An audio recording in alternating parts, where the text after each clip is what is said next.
Hey, this is Dave DeCamp from antiwar.com. This is anti-war news for Tuesday, August 22nd, 2023.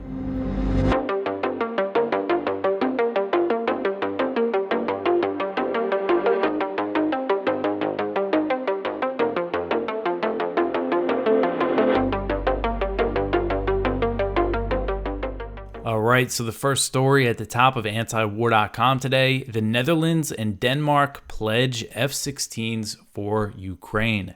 So on Sunday, Denmark and the Netherlands became the first countries to pledge that they will provide Ukraine with U.S.-made F-16 fighter jets following formal U.S. approval of the transfer. So Danish Prime Minister Mette Frederiksen, she said that Denmark will hopefully provide Ukraine with 19 jets over the next few years, with the final deliveries being made in 2025. So still, it's going to be a long time before Ukraine gets all these jets. And Dutch Prime Minister Mark Rutte noted that the Netherlands has 42 F-16s, but he did not specify how many of those will be going to Ukraine. I know Zelensky was thanking the Netherlands for 42 jets, but it's not clear. He was just saying that that's how many they have. We don't know how many Ukraine is going to get out of that bunch. So Rutte said at a press conference with Zelensky in the Netherlands on Sunday, quote, "Today we can announce that the Netherlands and Denmark commit to the transfer of F-16 aircraft to Ukraine and the Ukrainian Air Force, including cooperation with the United States and other partners once the conditions for such a transfer have been met," end quote. So on Monday, Zelensky was in Denmark, and he thanked the nation's parliament for the future delivery of F-16s. He gave an address to the Danish parliament. So Secretary of State Antony Blinken provided the formal approval for the transfer in a letter to the Netherlands and Denmark last week. And that letter said that the F-16s can be sent when the first Ukrainian pilots complete their training, which is not expected to happen until next summer. As I've been covering, in this first batch of Ukrainian pilots that started their training, it's 4 months of English classes and then 6 months of combat training. There's only 6 Ukrainian pilots in that class. So again, it's a long ways off.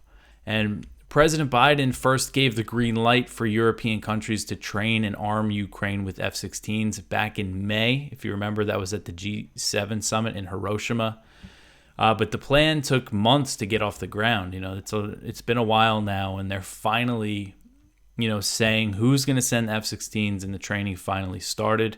Ukrainian officials have expressed frustration with that delay. Ukrainian Commander-in-Chief Valery Zaluzhny has said that F-16s would help the counteroffensive, although U.S. officials privately believe that the jets won't make much of a difference due to Russia's extensive air defenses.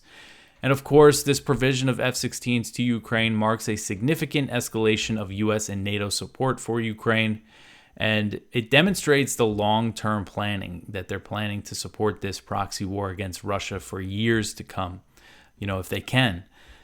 And I always have to make this point. In the early days of the war, NATO ruled out providing Ukraine with MiG fighter jets, with Soviet-made MiGs, because they were worried that Russia would perceive that move as the alliance directly entering the war. But earlier this year, Poland and Slovakia sent MiG-29 fighter jets to Ukraine, and now the F-16s are on the way, or they will eventually be on the way. And that's just an example of how throughout this war, the U.S. and NATO have been on this escalatory ladder. Things that they previously ruled out, they ended up doing. All right, the next one here, a Ukrainian official suggests that Ukraine is not tracking where it's using cluster bombs. So Ukrainian military officials suggested to the Washington Post that Ukrainian forces are not documenting where they are using U.S.-provided cluster bombs in Ukraine, despite assurances that the Biden administration said that it received. So the official, who only went by his first name as Stanislav, detailed Ukraine's use of cluster bombs.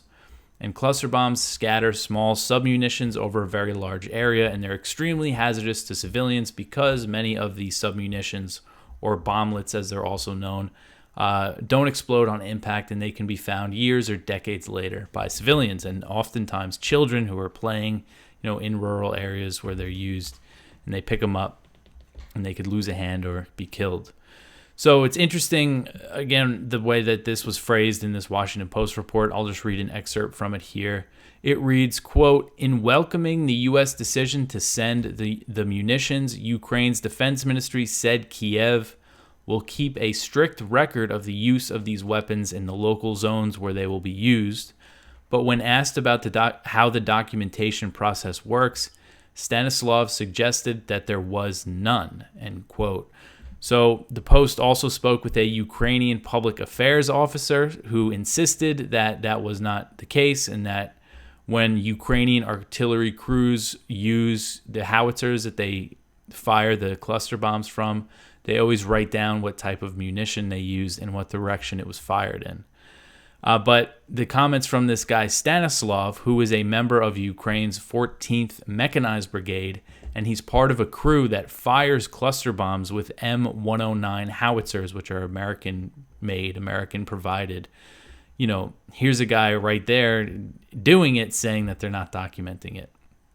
And of course, the public affairs officer is going to say that they are. So, you know, documenting where they're using the cluster bombs would make future cleanup efforts easier, but still, I think it's pretty tough, even if they are writing it down, because they spread these submunitions over such a large area. It's tough to know exactly where they go. And of course, the line, you know, the logic from the U.S. and Ukraine is, oh, you know, Russia's using all these mines. There's going to be a big cleanup anyway, so it doesn't matter. But I just don't think that's the best logic. It's just adding to the problem. So the Post report noted that the U.S. had given Ukraine older cluster munitions known as dual-purpose improved conventional munitions, and the production of those types of cluster bombs ended in the 1990s. And the New York Times has estimated that the dud rate for these munitions would be about 14%, and the dud rate refers to the percentage of submunitions that don't explode. And because of that high dud rate, President Biden had to bypass U.S. law that prohibits the production, use, or transfer of cluster munitions with a dud rate of over 1%. So the way he got around that law is by using an obscure provision of the Foreign Assistance Act that allows the U.S. to provide weapons regardless of export controls if the president determines doing so is a vital national security interest. I would argue that, you know, supporting this proxy war against the world's largest nuclear power is not a national security interest. And if anything, it's a huge risk to U.S. national security, but that's how he got away with it. That's how he justified it.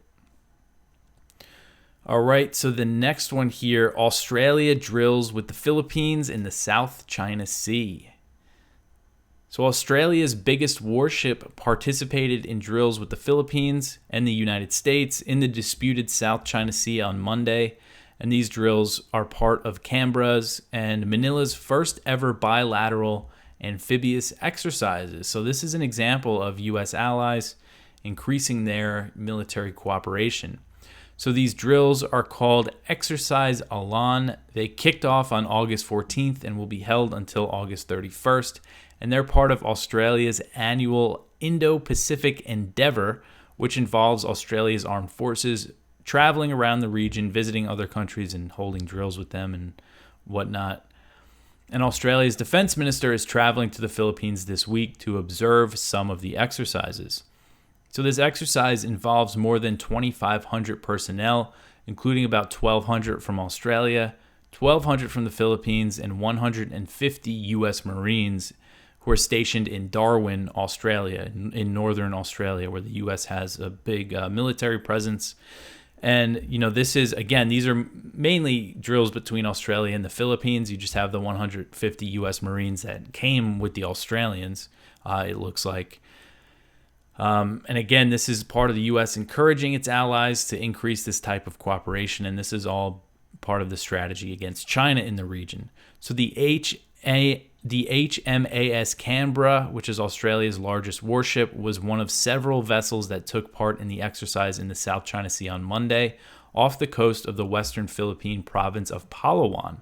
And Palawan is one of the places where the U.S. is getting a new military base as part of that deal that they signed with the Philippines. They're getting 4 additional military bases in the Philippines. I believe it brings the total to 9. 3 of them are in the north that could be used as potential staging grounds for a war over Taiwan, and then you have the one on Palawan. And according to AFP, the ships were involved in air assault drills about 125 miles from the Spratly Islands, which is where Second Thomas Shoal is located. And Second Thomas Shoal is a disputed reef that's been the source of recent tensions between China and the Philippines. Chinese Coast Guard vessels recently blocked Philippine boats from resupplying a ship that Manila grounded on Second Thomas Shoal in 1999 to assert its claim to the reef. It's a World War II era ship that the Philippines put there. They use it kind of as a base. If you look at pictures of it, it's completely rusted. I mean, I don't know how long this thing is going to last.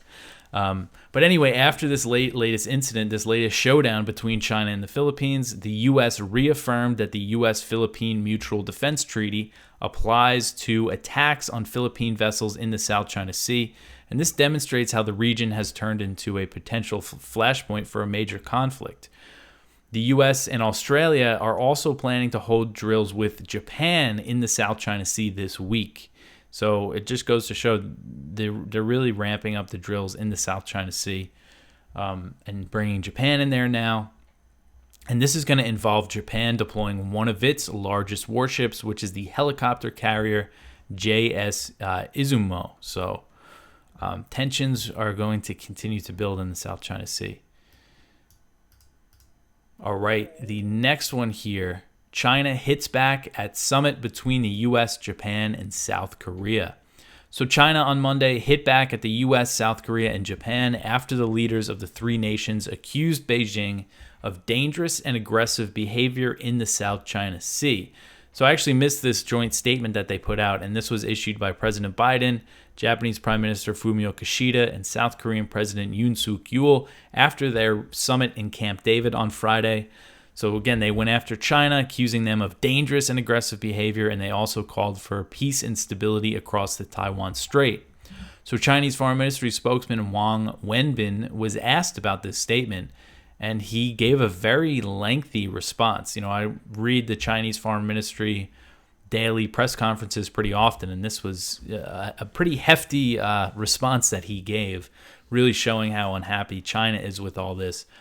So I'll read some of it. He said, quote, "The trilateral summit of leaders of the U.S., Japan, and the Republic of Korea at Camp David smeared and attacked China on Taiwan and maritime issues, an act of gross interference in China's internal affairs, a deliberate attempt to sow discord between China and our neighbors, and a serious violation of norms in international relations," end quote. So Wang said that Beijing issued formal complaints to the three nations. He noted that the U.S. has said the trilateral alliance it's building with Japan and South Korea is not meant to be aimed at any nation, which is just complete nonsense. The U.S. strategy of building alliances in the region is clearly aimed at China, as the U.S. is openly, U.S. military leaders are open about the fact that they're preparing for war with China, as I often cover. So Wang said, quote, "We urge it to match its words with actions and act on its statements that the revitalization of its alliances is not targeted at China. Stop smearing China's image and harming China's interests, and stop creating division and confrontation and undermining regional peace and stability," end quote. So he warned against attempts to stoke a new Cold War, and he reaffirmed China's claims to the South China Sea and repeated China's position that it considers Taiwan an internal matter. He said, quote, "The Asia-Pacific region is a promising land for peace and development. It should not be turned into a boxing ring for major power rivalry, still less a battlefield of a Cold War or hot war," end quote.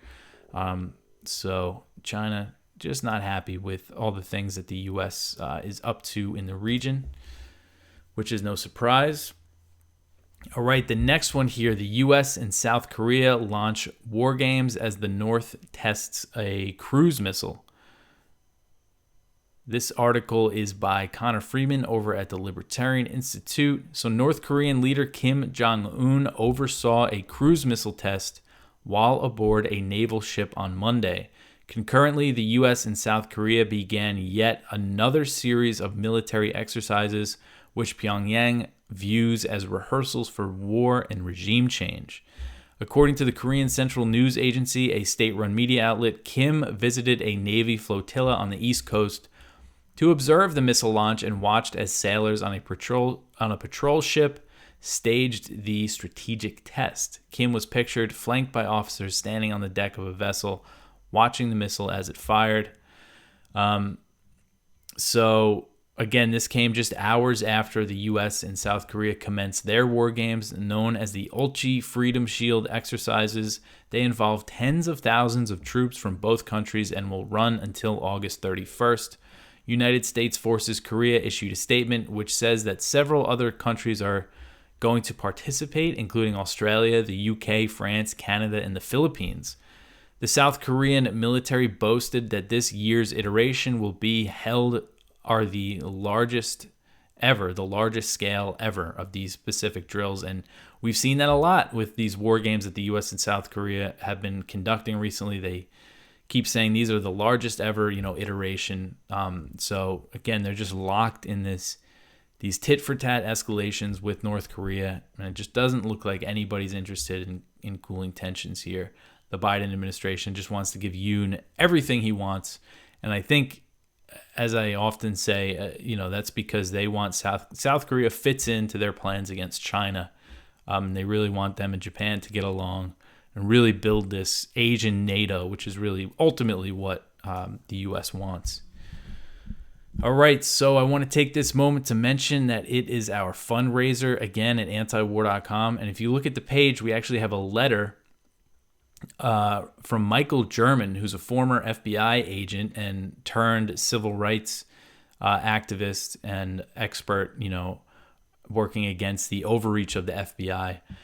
He wrote a letter for us for the fundraiser, remembering the antiwar.com lawsuit against the FBI. So for those who aren't familiar, the FBI won a lawsuit antiwar.com won a lawsuit against the FBI, which forced the agency to expunge its records, its information that it gathered about Eric Garris and Justin Raimondo, the co-founders of antiwar.com, when it had the website under surveillance. It was the FBI started surveilling them in the wake of 9/11 because there was antiwar.com was getting a lot of death threats and hack threats because on 9/11 Justin Raimondo wrote a column saying that the attacks were the result of blowback for U.S. foreign policy in the Middle East.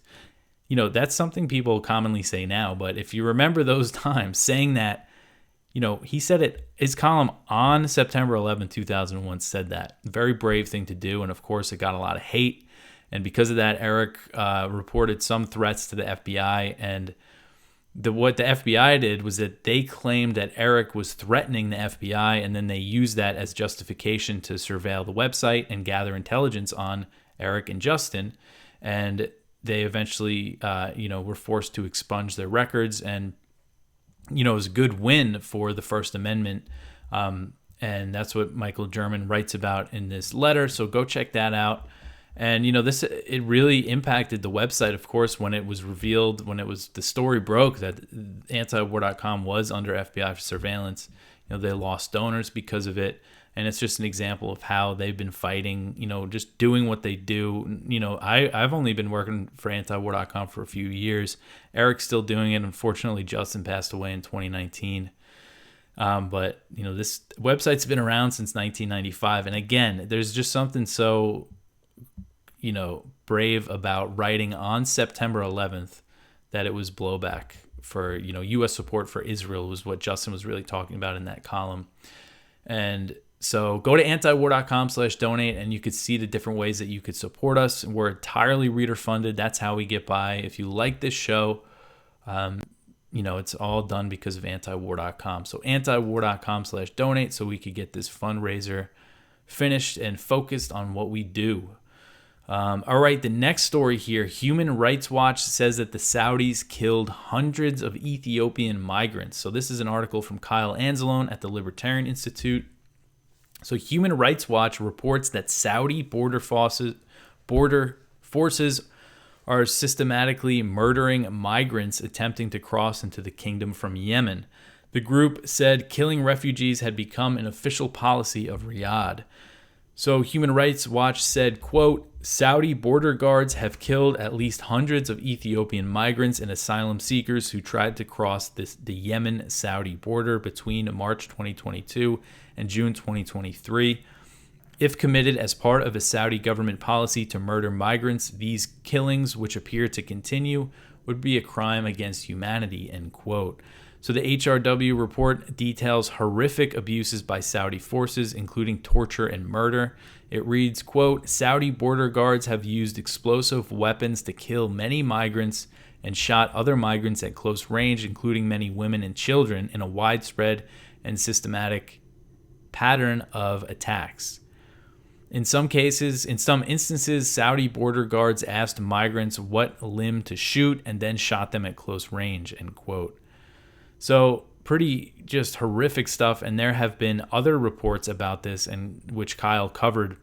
There was a report from the Mixed Migration Center that came out last month that said basically the same thing. The Saudis are gunning down Ethiopian migrants trying to get into the country. And, you know, this comes as the U.S. is trying to broker this policy between Israel and the Saudis, a normalization deal that would involve the U.S. giving some kind of security guarantees to Saudi Arabia. And that's just future support. You know, the U.S. still backs Saudi Arabia very strongly. In Yemen, that war is not over. Still, thankfully, the truce is still holding relatively well. But, you know, that could spiral out of control at any time. And according to the Washington Post, you know, the U.S. has provided Saudi border guards with training. So, you know, these are U.S. trained death squads basically on the Saudi border killing these migrants. So really horrific stuff here. All right. The next one here, the U.S. launches an airstrike in Somalia, claims 5 killed. So U.S. Africa Command said in a press release last week that it launched an airstrike in Somalia on August 15th. According to the command, the strike was conducted in support of the U.S.-backed Mogadishu-based government, whose forces were engaged with al-Shabaab fighters on the ground. The strike was launched about 150 miles northeast of Mogadishu. AFRICOM claimed that its initial assessment found 5 al-Shabaab fighters were killed and no civilians were harmed. But we always have to keep in mind that the Pentagon is notorious for undercounting civilian casualties, especially in Somalia, where its operations are shrouded in secrecy. So the incident marks the first airstrike reported by AFRICOM in Somalia since July 20th. U.S. airstrikes in Somalia escalated toward the end of 2022 as the U.S.-backed government launched a ground offensive against al-Shabaab. So the U.S. military really hypes up the threat of al-Shabaab due to its size and al-Qaeda affiliation, but it's widely believed that the group does not have ambitions outside of Somalia. In its press release, AFRICOM was really hyping al-Shabaab up. They described the group as the largest and most kinetically active al-Qaeda network in the world and has proved both its will and capability to attack partner and U.S. forces. So just a little background that I include, al-Shabaab was born out of a U.S.-backed Ethiopian invasion of Somalia in 2006 that toppled the Islamic Courts Union, which was a coalition of Muslim groups who briefly held power in Mogadishu after ousting CIA-backed warlords. Al-Shabaab was, the radical offshoot of the Islamic Courts Union, and the group's first recorded attack was in 2007, and it was not until 2012 that Al-Shabaab pledged loyalty to Al-Qaeda after years of fighting the U.S. and its proxies. So it's an enemy that the U.S. created, and we're still there all these years later, bombing Somalia to fight al-Shabaab. It's an example of the disastrous, so-called counterterrorism policies in Africa, as Niger is in the news, and, that's over in West Africa. But still, there's lessons to be learned from Somalia, especially as the U.S. might be backing this ECOWAS intervention. Who knows what kind of chaos and destabilization that could bring. All right, the last story here, 1 Syrian soldier wounded by Israeli airstrikes. So Israeli airstrikes near the Syrian capital of Damascus late Monday wounded at least 1 Syrian soldier. So a military source told Syria's state news agency, quote, "At around 11:55 this evening, the Israeli enemy carried out a guided missile attack from the direction of the occupied Syrian Golan, targeting some points in the vicinity of the city of Damascus. The aggression resulted in the injury of a soldier and some material losses," end quote. So the UK-based Syrian Observatory for Human Rights claimed that the strikes targeted arms depots belonging to Hezbollah and what they describe as pro-Iran militias, which likely refers to the Shia militias that operate in Syria. They're mostly Iraqis. And the Syrian Observatory is claiming that two, what they described as pro-regime fighters were killed, which means pro-Syrian government.